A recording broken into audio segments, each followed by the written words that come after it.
Hello, everyone, and welcome to today's very special episode of Raise Her Gaze. This is a podcast for women. And today we've got the amazing Dr. Kimberly Rose Pendleton, who is an intimacy coach, and she connects women with their divinity. So we're going to be deep diving into this today. Welcome, Kimberly. Thank you so Thank much for being you. here. Thank you so much for having me. I'm just thrilled to be here. Yeah, we're very, very lucky to be diving deep on these topics with you. So, Kimberly, you are my coach, and I know that you and I are in the world of coaching, so we really get it. But there's a lot of people that I connect with on a daily basis that don't really have that exposure to the Yeah, coaching world as we know it. And fair I do enough. feel like it's almost like a parallel universe that we Yeah, live in. And I I agree. almost wish that people knew more about what's Yeah, actually available to them in life. yeah. So, what got you into the coaching world? Such a great question. And I completely agree. There are times, even still, when I introduce myself as a coach, and people will be like, oh, what sport? And I have to be like, oh, no, right, not that kind.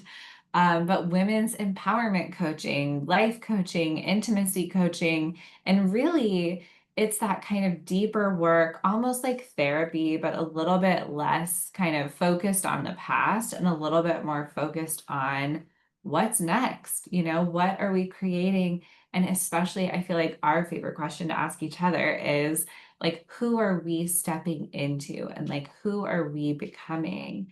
And Mm. that really was what drew me into coaching. I had been planning to be a professor, and the doctorate was my pathway. I was like all set to be teaching about women and religion from this very academic point of view.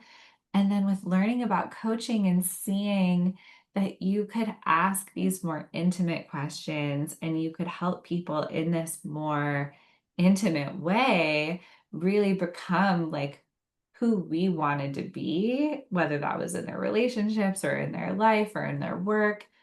It was so powerful. I couldn't resist. As soon as I learned about it, it felt like it was knocking on the door. It felt like such a direct way to help people and share everything I had learned that would have made me a good professor, but in this more realistic way that, like, we could just apply right away. And it felt too good to be true. Yeah, so it's almost like we can help people without all of the red tape, and we can Yes, ask them exactly. questions that no one else in their life would even think Yes. to ask. And these 100%. it's like these conversations, they're such high vibrational, high level Yes. conversations, aren't they? They tend to Yes. be the things you look forward to the most. Yes, exactly. Yeah. Yeah. I think that's it. That feeling of, oh, instead of this being kind of behind closed doors and really gate kept, we could bring it to the forefront and to each other. And in fact, I see you doing that with your expertise and your work, where it's like, oh, instead of things staying in the realm of like only some people know about this ancient Chinese medicine and these ancient practices and all of this, like, ancestral primal wisdom, you're like, let me bring it to you. Let me share it. I feel the same with work on women's empowerment and the goddess and, Mary Magdalene, our favorite person. It's just like we're almost bringing it to everyone instead of keeping it behind, like you said, all the red tape. Yeah, exactly. So, Mary Magdalene, so you connect women with their divinity. Okay, so where does Yes. Mary Magdalene come into that? I Yeah, it's know, a but I'd great like question. I you know, to I know, of tell. course. Yeah, we'll tell all the people.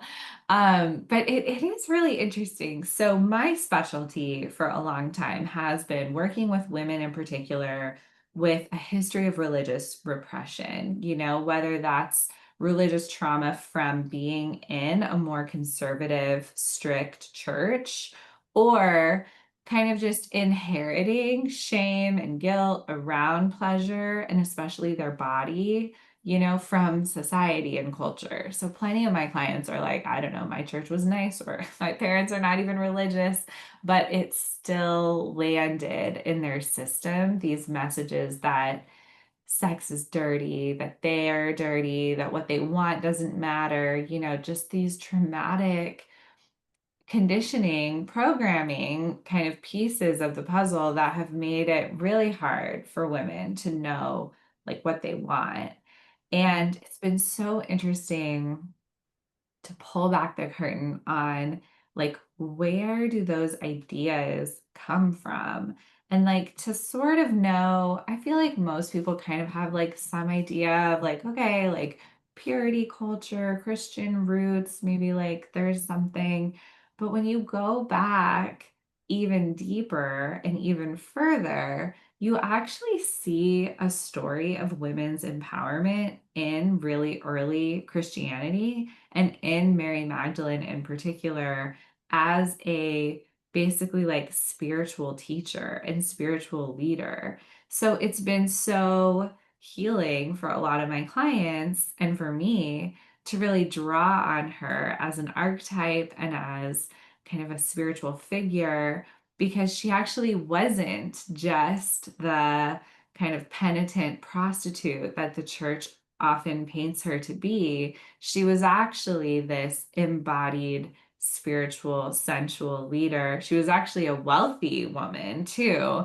And she has all of these qualities that we can really draw on as we are claiming our own path of leadership and longing for like what that expression is going to look like for us. So she's kind of a surprising um like figure rising from the ashes, guiding so many of my clients, because they're like, oh, I resonate with this, even down to the part of the story where she was outcast, by the church. It's like, yeah, a lot of them identify with that too. I know I do. So it's like even that position kind of on the margins has only helped make her feel more and more of somebody who we can relate to.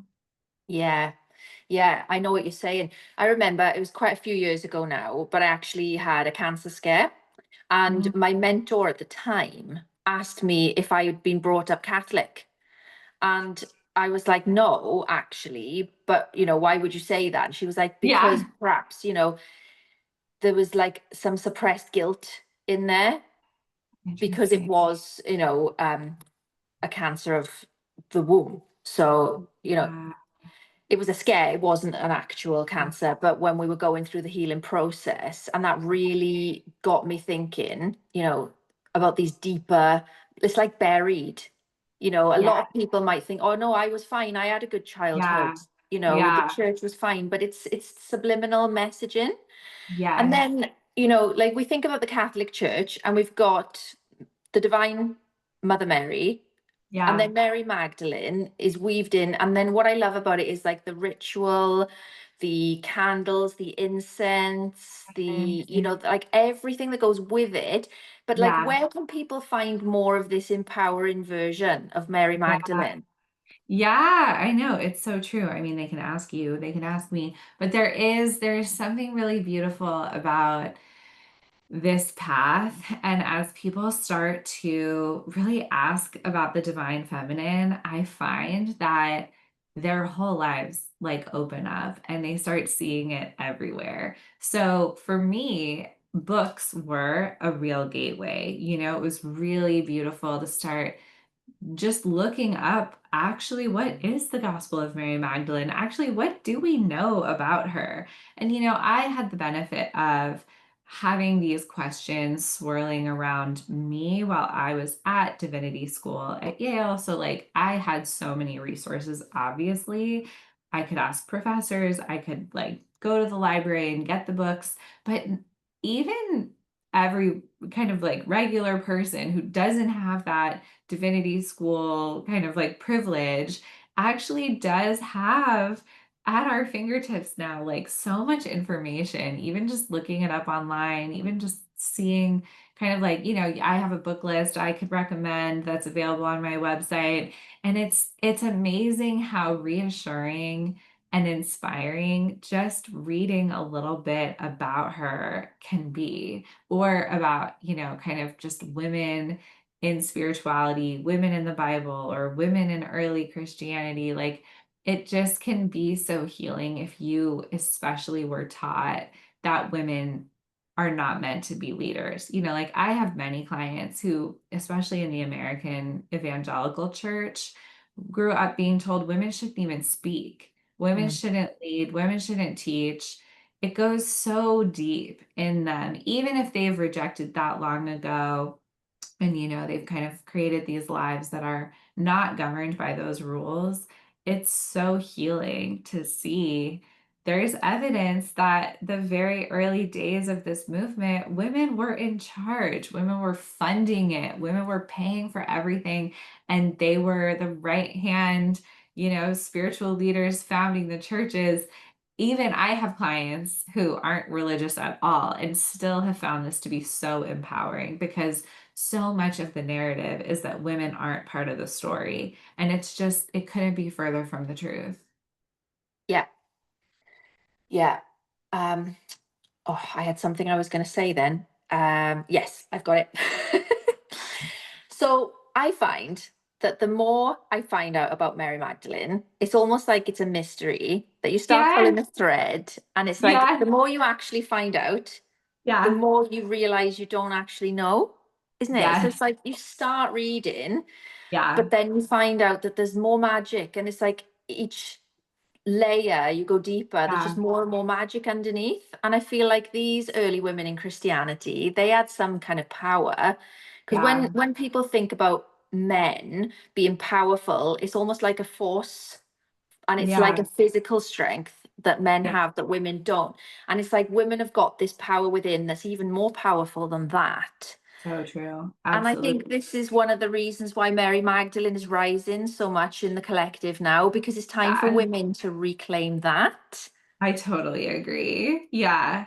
Like, Yeah. And, to your point, I think there's something to be said for the gospel that was cut out from the book, that was buried, that people were supposed to destroy and didn't, mhm.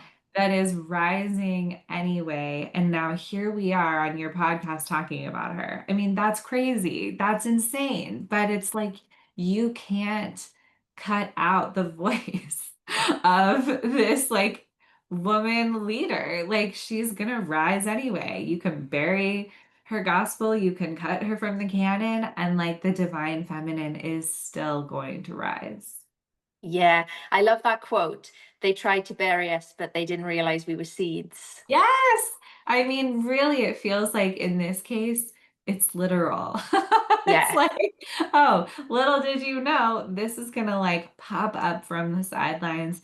In fact, I think you could argue that for some of my clients in particular who were really harmed by the church, the fact that she was marginalized herself by the church has only made her more powerful to them, because it's almost like an outsider can speak to someone who's been made to feel like they are also an outsider. Yeah.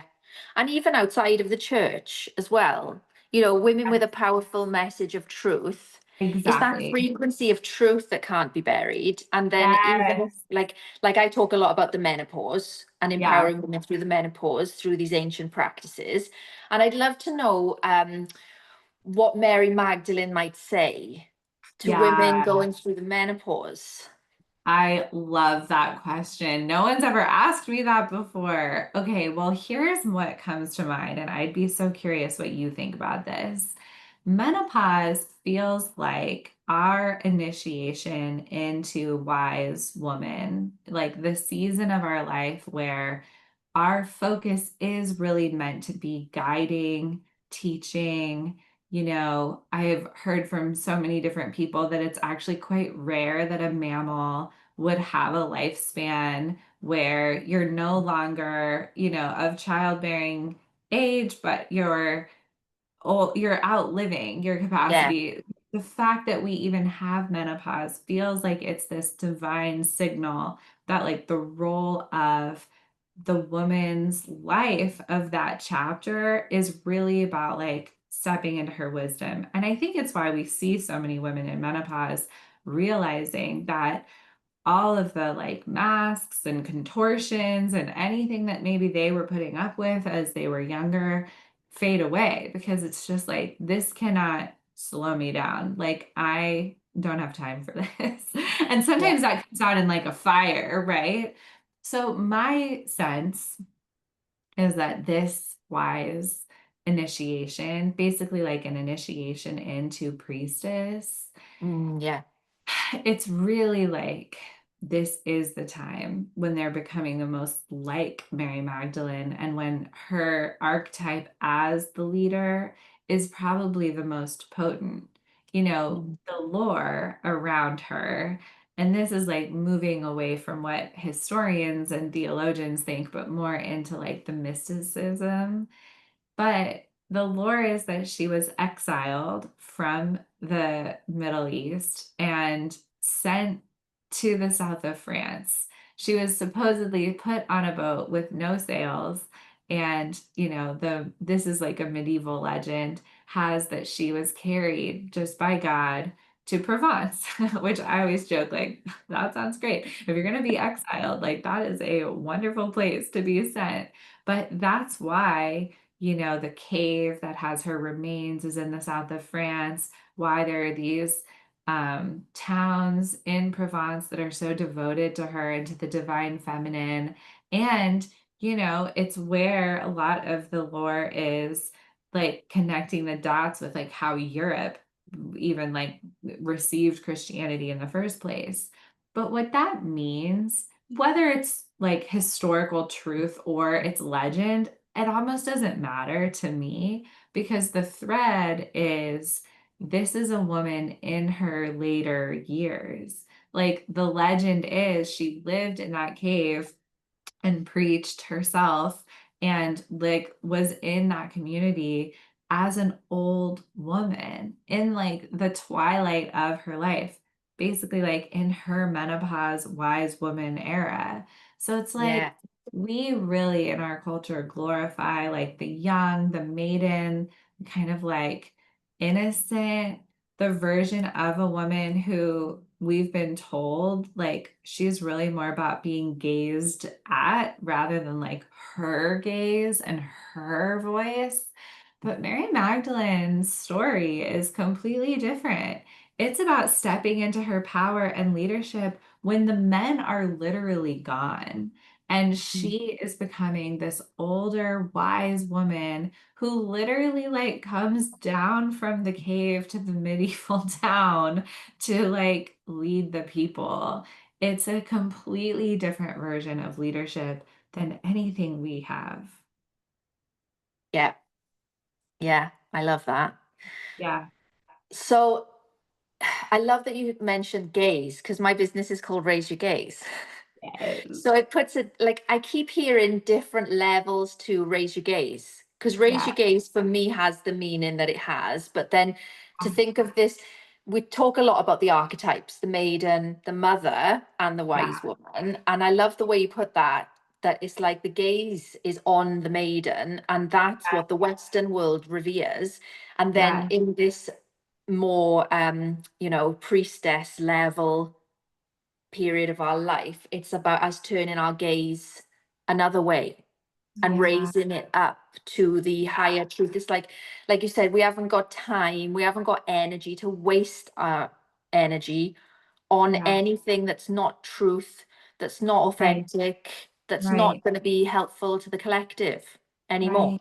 isn't it? Right. Yeah, absolutely. Now, I think that there is also a sense of urgency on like an existential level around why this is rising now and why so many women are responding to some version of an invitation here, right? Like either to tap into their own divinity, to see their own power, to begin their own businesses, to write the book they always meant to write, you know, to really speak their truth and stand in their wisdom, I think we're feeling that because it's just so needed. Mm. There's this global ache for women's wisdom and for the divine feminine. And it feels kind of like it's all hands on deck. Yeah, yeah, definitely. And now, there's never been a better time. It's never been easier for us all to have our voices heard. Yeah. And yet there's still something which stops women en masse from Yeah, actually tapping into that. And so, totally. that's where all of the kind of healing tools and the trauma Yeah. work that you do kind of come in. Because, like, for Yeah. me, it's like, where's the line between healing and coaching? And Right. it's like we all have our own. So this is what I would say to the women that are listening to this that feel blocked, even though they've got Yeah. these platforms available. It's like Yeah. you might feel like an imposter, you might feel underqualified, you might feel like you don't know enough to share, but Yeah. what you want to share is your life experience, and that's what we want to hear. It's the Yeah. real authentic thing you've lived. And then, it's like everyone can do it. Everyone Yeah. can share their story. Yeah. And we Everyone need can. everybody's story. Mm. I As you love say, it's that. all hands on deck, isn't it? Yeah. Yeah. And, I think it's such a beautiful thing to really remember and reconnect to. Like, we're all going to tell a different version. We're all going to connect to a different part of it. And that's part of what's needed. Like, we need it all. Yeah. Yeah. So going back to your work, okay, and how it all started with pleasure. Yes. Like, what would you say to a lady going through the menopause? Like, how could pleasure be healing for her? Because I Yeah. talk about medicine and I talk Right. about stillness, but there's like Yeah. an extra element to this, which is more Yeah. your Yeah. domain. Yeah, absolutely. I mean, one of the things that I have found pleasure to be such a powerful gateway into is like reconnecting to the body in the first place. I find trauma, especially, but also just kind of societal and cultural conditioning for women really separates us from our body and from what we're feeling. And like the number of women who I talk to who don't know how to feel like and feel kind of frozen and kind of numb is Mm, just so high. And I think that's because it's a coping mechanism, like it feels safer to not be in. And in fact, I wouldn't have even known what that meant if I were having this conversation with you, 20 years ago. I was, especially being an academic, I was so up in my head. If you had been like, drop into your body, I would have been like, what do yeah, you mean? And I yeah. think a lot of women are like in that position. And so pleasure has been one of the most potent pathways to come literally back to our senses, where it's even as simple as like, okay, like what am I feeling? What can I smell? What can I see and touch and taste? Like it's so simple, and yet a simple pleasure reconnection can drop you into the moment and remind you that your body is alive and taking in feedback and kind of, okay, do I want to move around a little? It's like pleasure wakes us up in that way. And then, once you go beyond that, you're already kind of like, okay, yes, I'm tuning in, I'm feeling it, I'm feeling who I am and what I want. It starts to be, it feels like this secret weapon for turning in to like the most powerful version of us. And I think that has to do with a lot of what you work with women on, where it's like there's a version of us who is vibrant and radiant and alive. And it's like in the way we look, but also just like the energy that we emit. And Mm, pleasure is the number one fuel source that I have seen for that, where it's like a woman who is in her pleasure, whose life is filled with pleasure, who's just like going from things that give her meaning to things that she loves to things that restore her to like time to rest. It's like she is so filled up, she's unstoppable. And the times where I have felt dry and like tired and dull and burned out, if I'm really looking at what's been happening in my life, pleasure's usually missing. Yeah.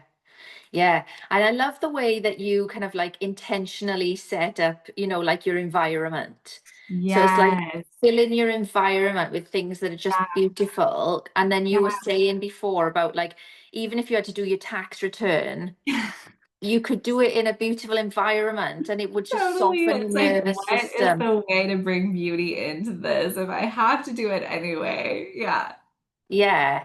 And I just think that could be really powerful for people listening because when people hear the Yes, word pleasure, they might think, like, well, they might be so disconnected they don't even know what brings them pleasure. So it could be totally. like, what do they find beautiful?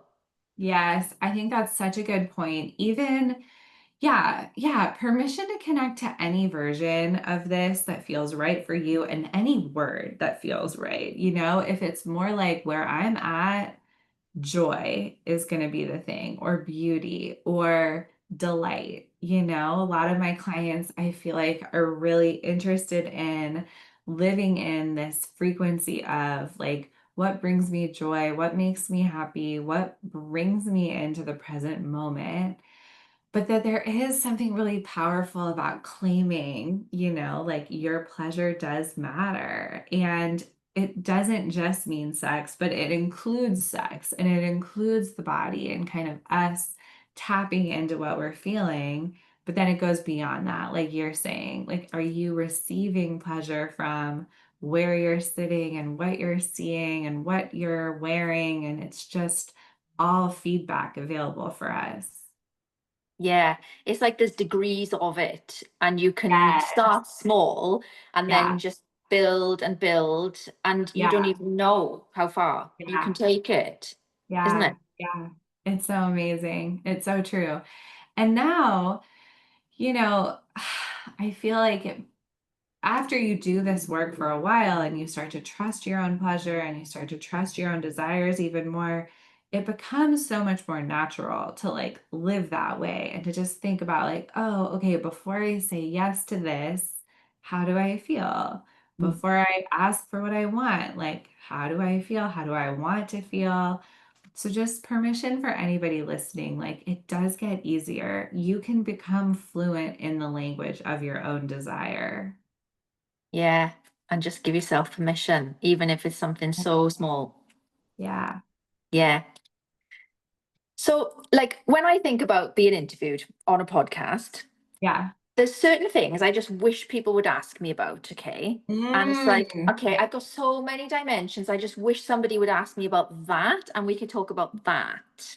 I Is love there that. anything that you wish somebody would ask I and mean, give you've you an done such opportunity a to great speak job. about? I'm already like, this has been such a great conversation already. I'm so glad we're having it.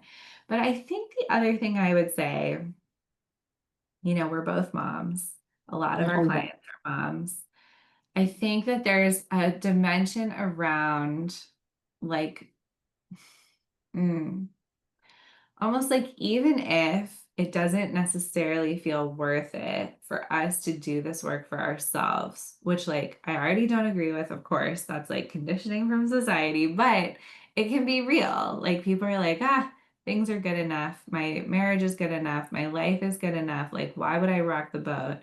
But then when we tap into like the legacy we're leaving for our kids, the next generation, what is the normal that we want to create for them?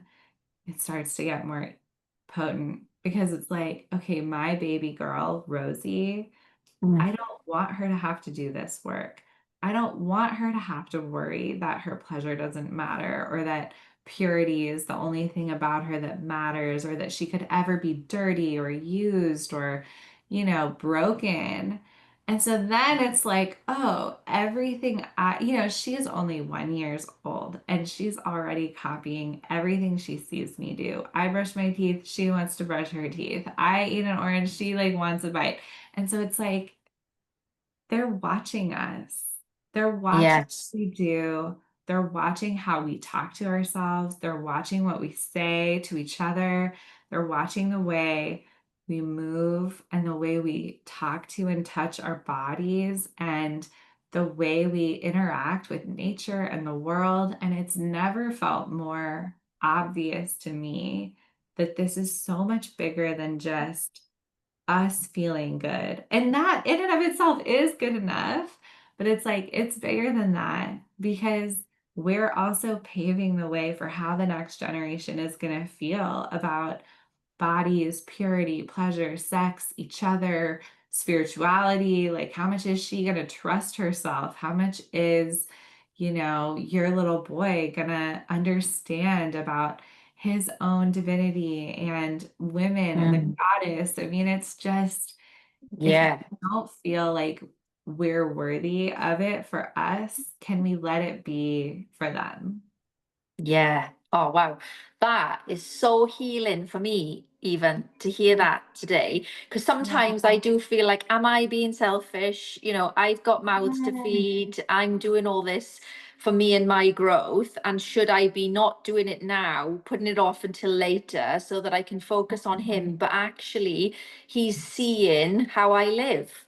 And that's the most important part of his like Wow. spiritual nourishment.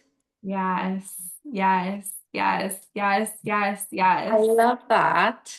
And I yes. remember you said the other day about this viral trend that's going around where the mother asks the son, or like I've seen a few people doing it Yes. now, to finish my sentences, and it's all the toxic old parenting things we heard when we were kids. But these kids today haven't even heard it, and they don't even.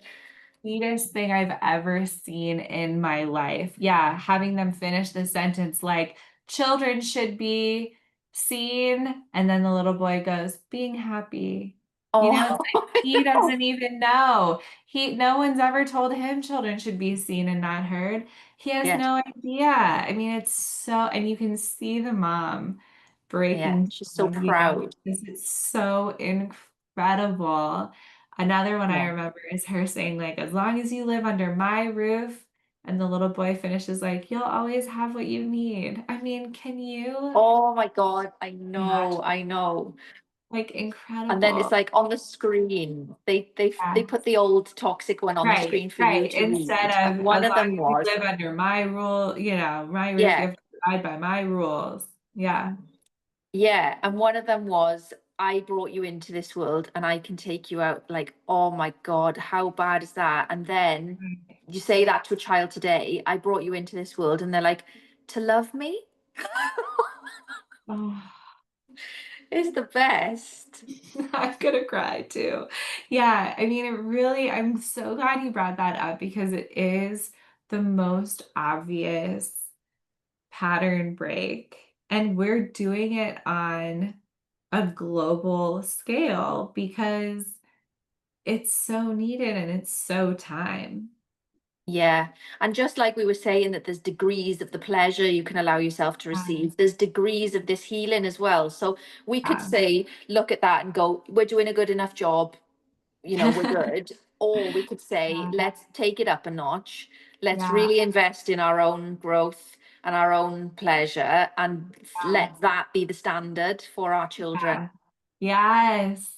Yeah. Oh my gosh. I I loved love having it. this conversation so much. It's so good. I think that's a really good place to finish Me on today. too.